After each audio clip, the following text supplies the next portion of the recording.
Well, it's every once in a while. A second? But they come back. Yeah, they're here. They're fast. Look for red hair. Good morning, good morning.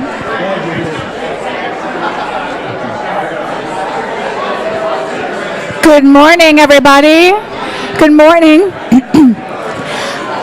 Good morning. I grew up. Good morning, good morning. Good morning, good morning.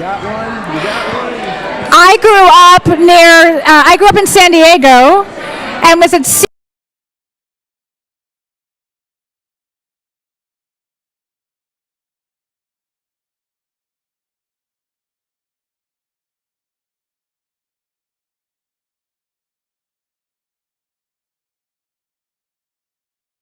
we have here in the room. If you have a seat next to you that's empty, but you're further out on the edge, we ask that you scoot to the middle to allow people to sit down. So I've done my 2 announcements. I've done my you may get wet, and I've done the please stand and move to the center section for further seating. Welcome today to St. Paul's. All right. And I think I'm losing my mic. Okay. Do we need some more chairs? Would you all like to sit? We can grab some in just a second as well. There's a couple seats over here. Raise your hand if there's an empty seat next to you. Now, the title of today's forum is Crossing Chasms. So this is all an experiment to see how close you all will sit to each other. Cross that chasm, find a seat, come on down, come on in.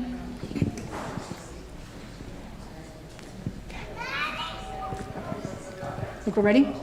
Let's go. Okay, let's go. Welcome this morning, everybody. I want to not speak too long because I want to give Tucker as much time as absolutely possible. Tucker Eskew, this is a passion on his heart. He is founding partner of Via Novo. Via Novo, he told me how to say it as we were standing having coffee. Via Novo, strategy and communications bipartisan work. He's looking at how all around us, there are people out in the world who want to close divides, stop being so divisive, bring people together. And this is very important for us as the people of God. Today, all morning, in all of our services, we're renewing our baptismal covenant. We're remembering who we are as God's people and what our purpose is as the family of God. And we know that St. Paul, our own patron saint, has said that we share in the ministry of reconciliation. In fact, he uses the word ambassadors. We are, as a people, ambassadors of Christ in the ministry of reconciliation in the world. And the purpose of the church, our catechism tells us, is to restore all people to unity with one another and with God. We're actually given a huge purpose to reconcile, to bring together, to heal, to repair, to restore unity. And so this is work that we need to practice and need to learn and to make sure that we're reflecting in our light that we share in the world. So thank you, Tucker, for bringing this up, and we can't wait to get started. Thank you, Jenny. Is this working? Can you hear me? Good morning. Listen, I come before you. Look, I got a tough job. So does my AI-generated firefighter, right? I mean, he's trying to cross a big chasm, loaded down with equipment, deep fall if he goes off the side. And it's got the hint of politics about it, that what we're here to talk about today. And let's face it, that's a tough job, coming into a place where we regularly rise above politics to take on something that has to do with politics. I'll come back to that in a second. Raising anything that feels like politics in these walls reminds me of a reading in the foreword day by day from this week, where it said, John chapter 6, verse 20, do not be afraid. Please do not be afraid of our politics. I will not be afraid to raise that word, but I will have caveats as I go along. And I note that the role of the church is listed in my topic, and we are inside this church, and Jenny and Orrin are here to expand upon that part of my topic, which I will address, but only briefly. Orrin and Jenny asked me to do this after I published a piece in Fortune magazine last summer about some experiences that I had had, and I'll come back to those in a moment. Now, we think that politics is one of the things that most divides us, but I'm here to tell you, we're actually really united around it. What do I mean by that? More than 65% of Americans, that's a big majority, say that just thinking about politics exhausts them. Now, I really should open any talk in this room by channeling Ian Markham, right? He uses humor so effectively. So I will give it a shot. And he always calls attention. He said, I'm about to tell you a joke. So I'm about to tell you a joke. Many years ago, a candidate for office was asked about his policy on liquor. He answered, well, if you mean that demon drink that poisons the body, destroys the family, and creates criminals, then I'm against it. But if you mean that beautiful drink used for a wedding toast, the foundation of a fun Friday night, and the biggest source of tax revenue to fund needy orphans, then I'm for it, and I won't change my mind no matter what you say. That would have been much funnier in Ian's voice. So getting people to change their minds on politics is at the heart of most political conversations these days, certainly the news coverage around it. But the very best work on depolarizing America is devoted not to changing people's minds, just changing the way they disagree. And with that at the heart of my presentation, I'll just say I'm here to talk about things I've learned as a recovering politico. I worked for Ronald Reagan and George W. Bush. I learned some of my trade alongside Lee Atwater. I've been in some tough campaigns and thrown some political punches. But today, I'm before you as a volunteer and a family member who's had some tough moments with close relatives. I'll try to give you a survey of the problem, a little bit about the forces that are amassing to confront it. Forces might be an overstatement, but they're out there. And maybe a few ideas that you can employ yourself. You've got a handout which will point you to some of that.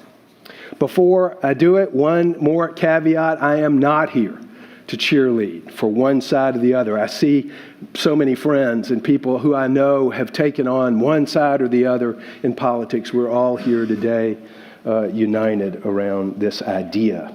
So the sides that I'll take are about careful listening versus shutting people down. So we'll talk about division, but with a steady eye, I hope, on unity. So in July, motivated by our fractious civic life, I drove to Gettysburg, Pennsylvania, the place where Lincoln called across the ages for our better angels to rise. I joined 700 delegates to the Braver Angels annual convention. Something about Braver Angels, I've got a few things to tell you about them, but at the core of it is the idea that every assemblage that they host is split evenly, red and blue. So there were people with red lanyards. I had one on. I'm a center-right sort of conservative. There were lots of people in blue lanyards. There were a smattering of yellow independents in the middle. And so these people, 700 of them, had come from dozens of states all over the country, lots of different professions. I got to talk with Francis Collins, the noted scientist, Christian, author, and director of the National Institutes of Health. I met the retired bishop of New Jersey, Mark Beckwith, an Episcopal minister, blue. I met a former trucker and anti-vax activist from Minnesota who hosts podcasts now. And lots of teachers. There were more retirees than I've seen in any one place since Goodwin House. And an unusually large contingent of marriage counselors.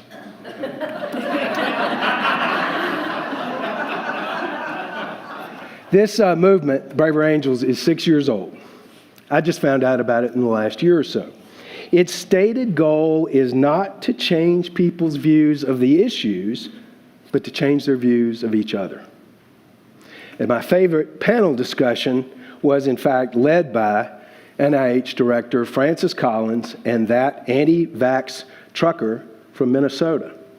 So bear with me a second. I'm going to show you a brief, no, I don't want to turn on notifications. Thanks.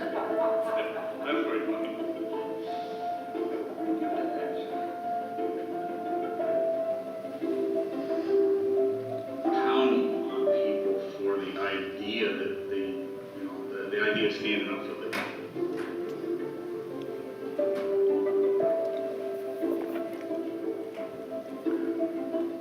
first time we had a conversation, I thought, oh boy, this is going to be a tough one, because Wilk said a lot of things that were hard to hear, but they were things I needed to hear about what this had really felt like out in the real world.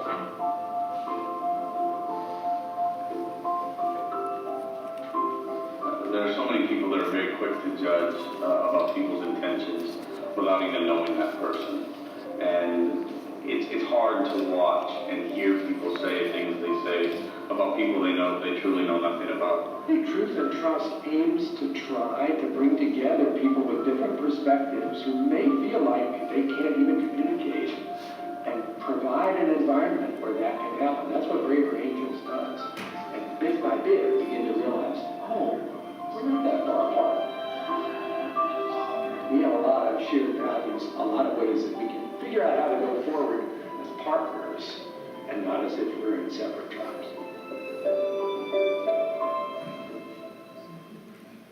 So that gives you a sense of this organization, a brief overview.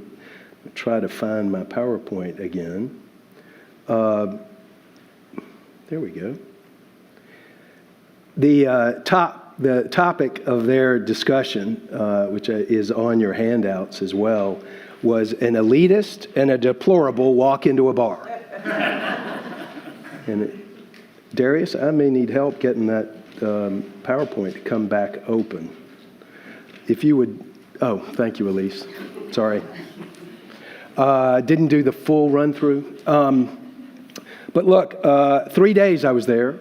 Countless conversations, panel discussions, presentations, a whole lot of goodwill. So much of it, I almost kind of wanted there to be a little more conflict, but not really. And so a deplorable and elitist walk into a bar, and so Braver Angels, let me just give you a mission statement of theirs.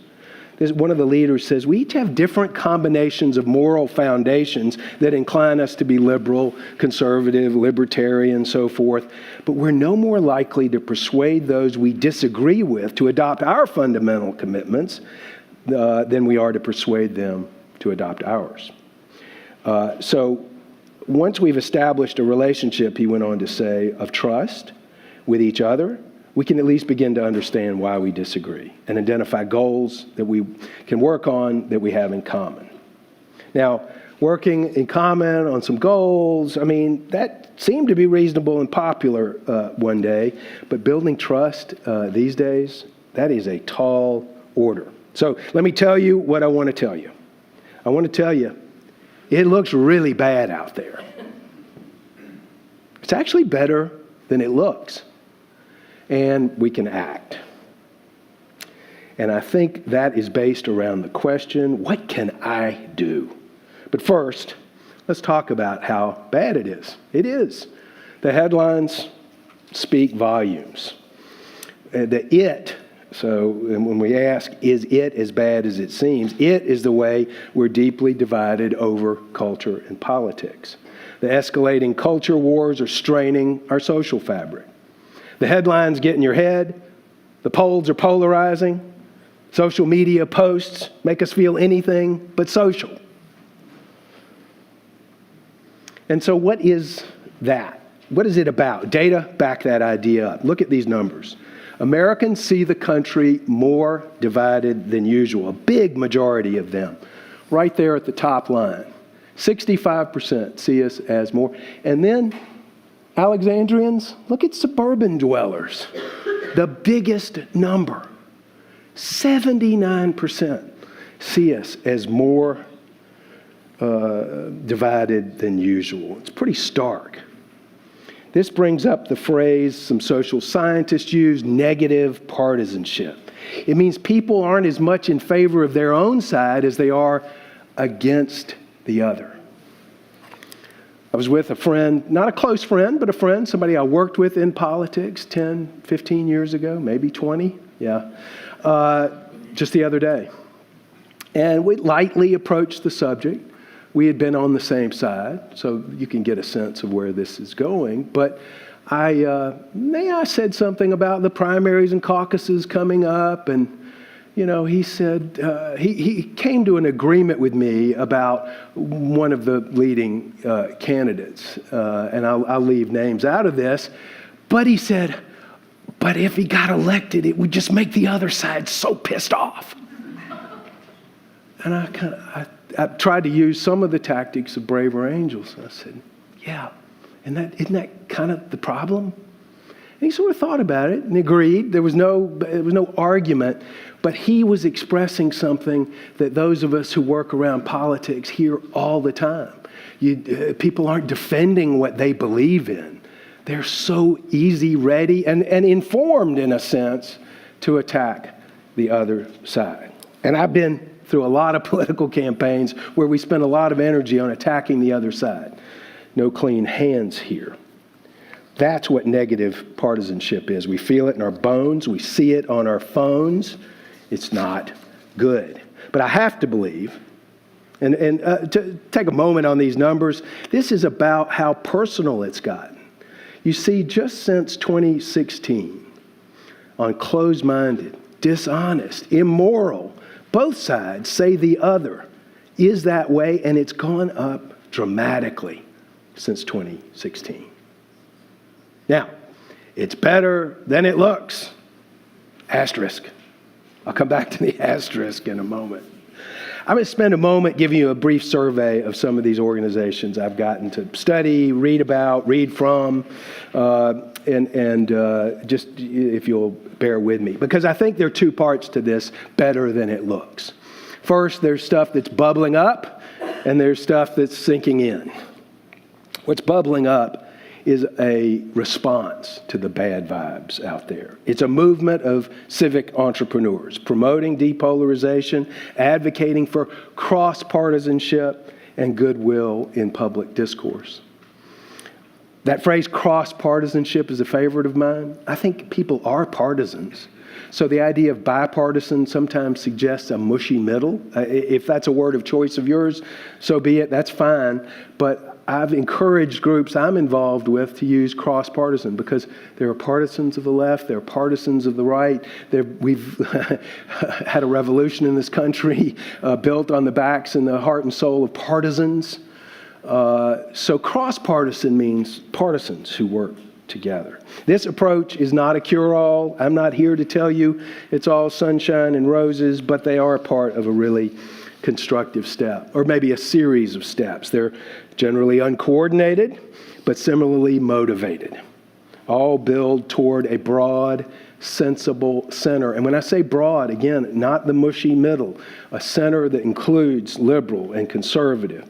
And it moves toward engagement and good faith and away from some of the zero-sum, winner takes all, I win, you lose mentality that is so prevalent in so much of our politics. I'll say a little bit more about Braver Angels in a minute, but on this quick tour, With Honor excites a lot of people when I tell them about it. I'm on their advisory council, founded by a young Marine, younger than me, that's easy, who is a civic entrepreneur. Organization founded about 6 years ago has helped elect 30 members of Congress, evenly split, Democrat and Republican. There are very few super PACs and think tanks that really go out and try to help elect people from both parties, and they do that.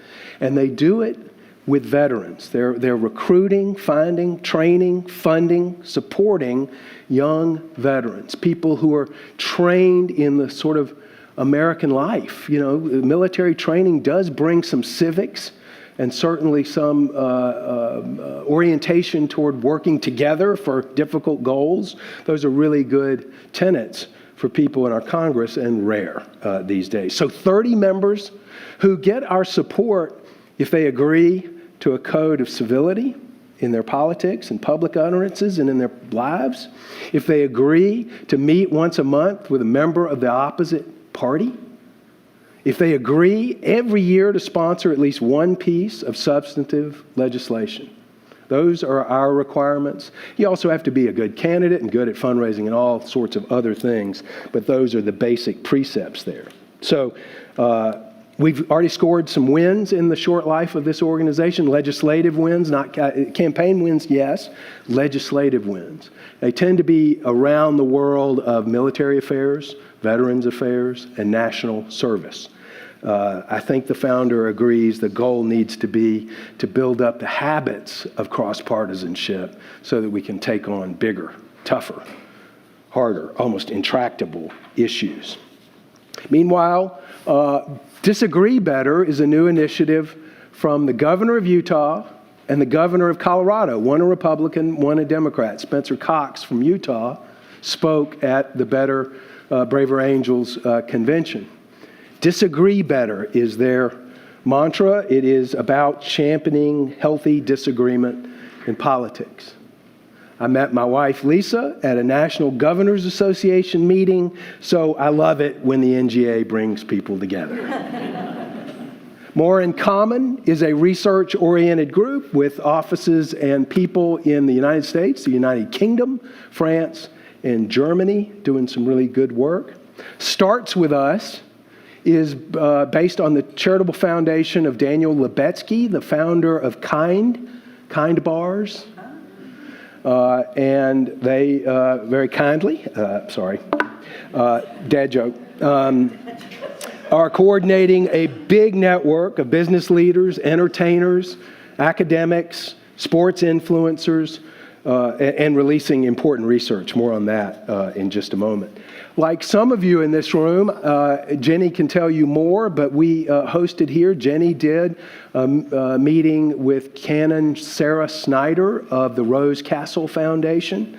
It's the only church group that I put up here. I know there are many. It's the one that sort of some of us here are familiar with, working on Jewish, Christian, Muslim relations largely. But I think, as I heard her, Jenny, has broadened their aperture some to consider all of these social divides. And certainly in the United Kingdom, if you followed Brexit, you feel like we're sort of living parallel lives with our brothers and sisters there.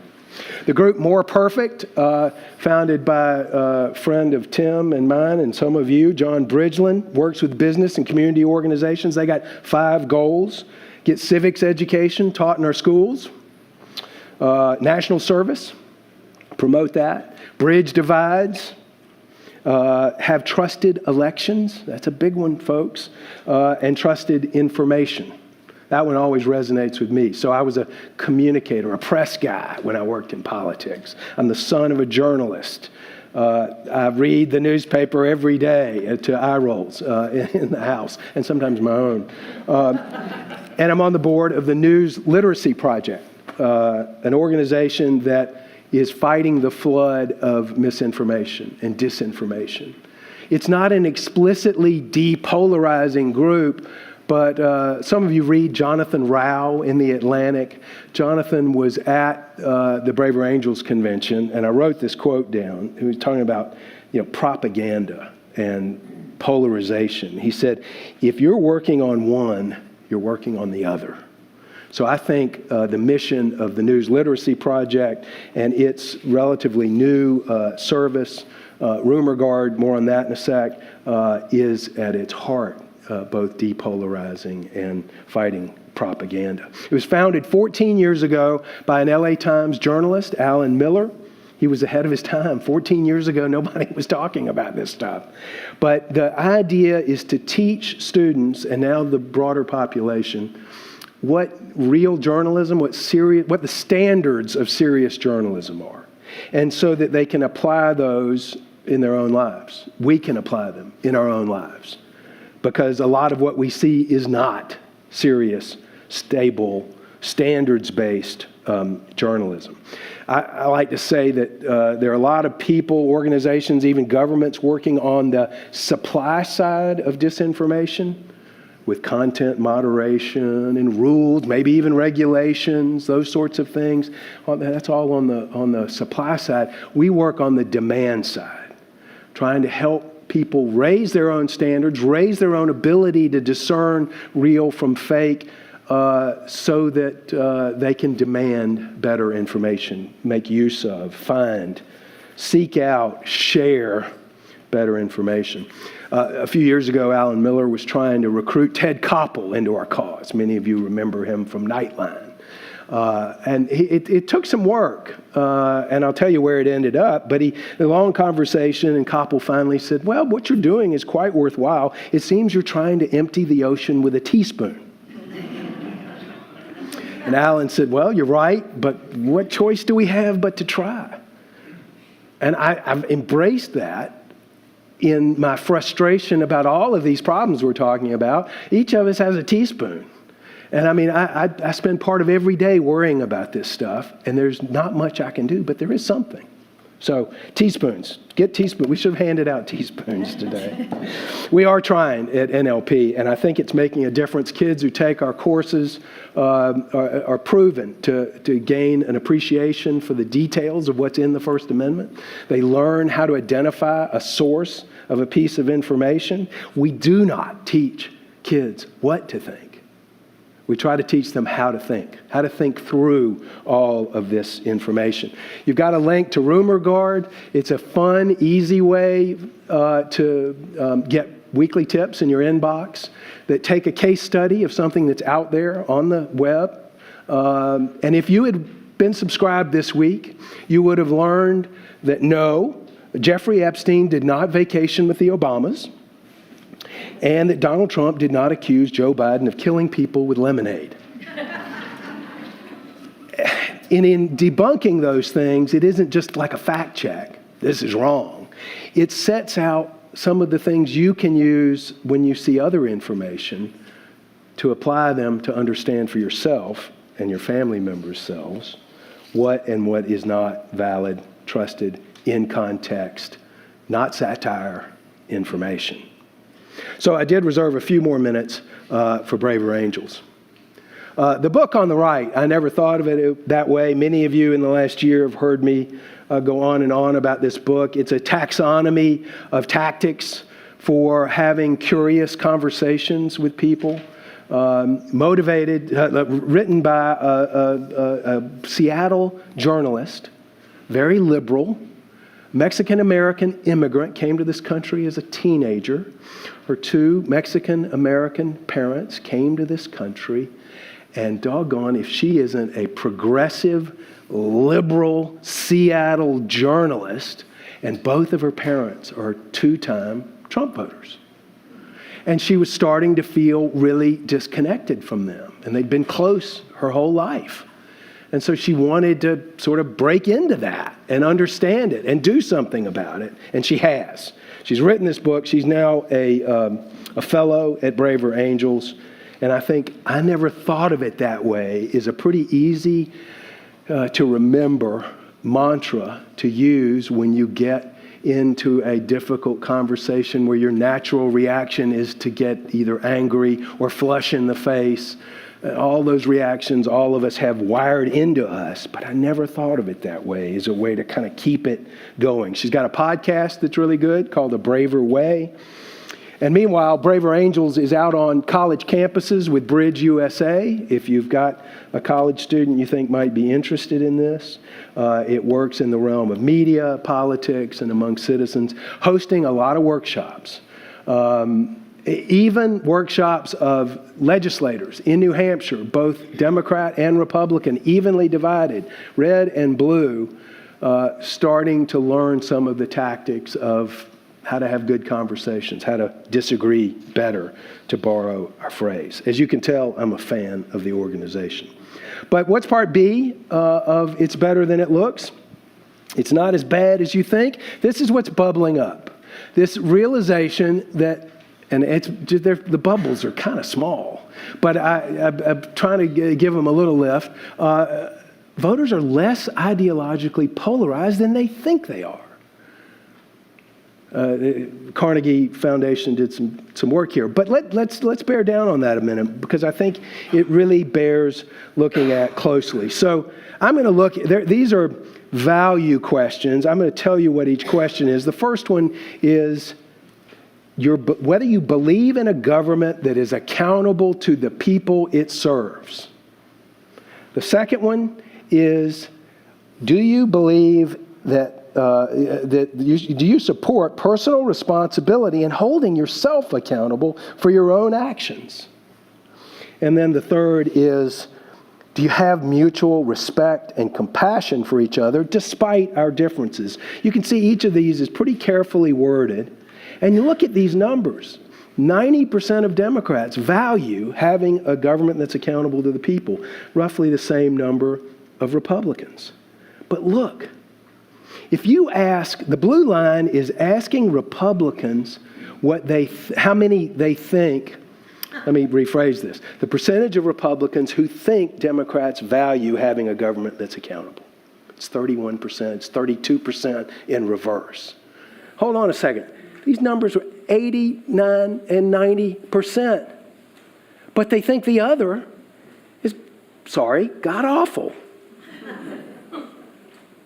Support for personal responsibility. Similarly, 91, 88%. Yes, I believe that. What? 32 and 37%. The other side believes that? We are being trained, folks, to believe the other, not the American who shares my values. We do. There are a lot of shared values here. Having respect and compassion for each other despite our differences. Look at that. I don't want to flag one side or the other, but 27% of Democrats think Republicans value having respect and compassion for each other, when in fact, 90% of them do. Starts with us presented that information. So I ought to note real quick before we get to this, it's not just value statements. There's similar research on policy issues. Immigration is a really tough one, dividing this country, and you can get a big majority of Democrats who think that having properly controlled immigration is critical to the country. But Republicans don't think that. And likewise, Republicans' views of Democrats' feelings toward the police, they think Democrats don't respect and honor the police who serve our communities. And they're just wrong. It's way out of whack. So I had an asterisk. One of my asterisks was on this. This is the rest of the quote from Carnegie Foundation. American voters are less ideologically polarized than they think they are, and that misperception is greatest among the most politically engaged. The people you want to think are the most tuned in to the reality of politics. Here's an illustration of that. You see out on the polls, progressive activists, devoted conservatives, the most wrong about what the other side actually thinks. So, part 3, what can I do? Well, there's a lot. Your handout has some things. I'm inspired by the cover and the title of a friend's book. I had lunch in London a couple of weeks ago with Alistair Campbell, Tony Blair's right-hand man, when I served at number 10 Downing Street for President Bush. And this book is largely aimed at UK audiences. I should hasten to add that, but its themes, I think, really resonate. And so what can we do? And I've written down a few things here. All of this is very conventional, but I found learning the perception gap information, that data about how the other side isn't as out of whack with what I believe as I thought, is empowering. It really kind of engaged me. It awakened me sort of to some of the opportunities out there. So I hope it does some of that for you. And I'll conclude by saying, this is the first campaign year with AI. Buckle up. That was my cover. This is my concluding. This picture up on the left was made by DALL-E, the art-generating AI engine, in May. And DALL-E is now DALL-E 4 or 5 as opposed to 2 or 3. And the prompt, roughly the same prompt, created that art instead. A little more refined. I like that there are handrails on that bridge. And speaking of AI, there is in your handout a link to, it's a bit of a one-off, but there's some research scientists have created an AI engine that you put an issue in and it'll say, here's what the right would say, here's what the left would say, and here's an sort of intermediary answer. I think it's real early. It's pretty rough, but it's sort of fun to play with. And with that, Jenny, I'm happy to take questions